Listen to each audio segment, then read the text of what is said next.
ಅಲ್ಲಿಂದ ನಾನು ಬಂದು ಬಳೆ ಹಾಕೊಂತಿದ್ದೆ ನೋಡಿ.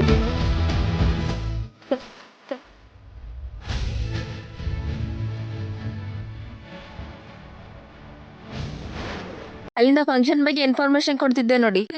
ಇವತ್ತು ಊಟ ಎಲ್ಲ ನಾಳೆ ಊಟ ಇರುತ್ತೆ, ಏನಾದ್ರು ತಪ್ಪದೇನೆ ಬನ್ನಿ ಅಂತ ಹೇಳಕ್ಕಾಗಲ್ಲ, ಅವ್ರು ಕರೆದಾಗ ಬನ್ನಿ. कौन है ये लोग, कहाँ से आते हैं?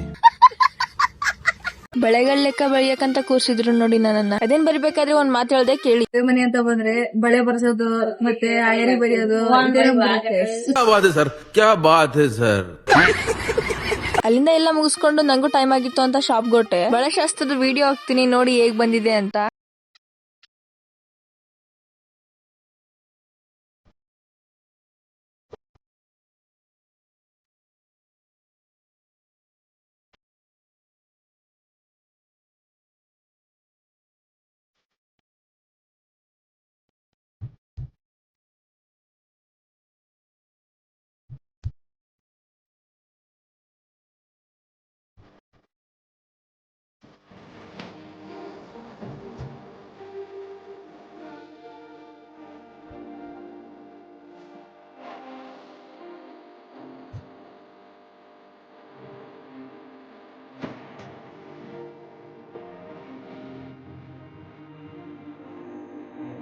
ನಿಮ್ಗೆ ಹೆಂಗನ್ಸ್ತು ಅನ್ನೋದನ್ನ ಕಮೆಂಟ್ ಅಲ್ಲಿ ಹಾಕಿ. ಇವತ್ತಿಗೆ ಇಷ್ಟೇ, ಮತ್ತೆ ಸಿಗೋಣ ಮುಂದಿನ ಅಂತ ಹೇಳ್ತಾ ಬಾಯ್.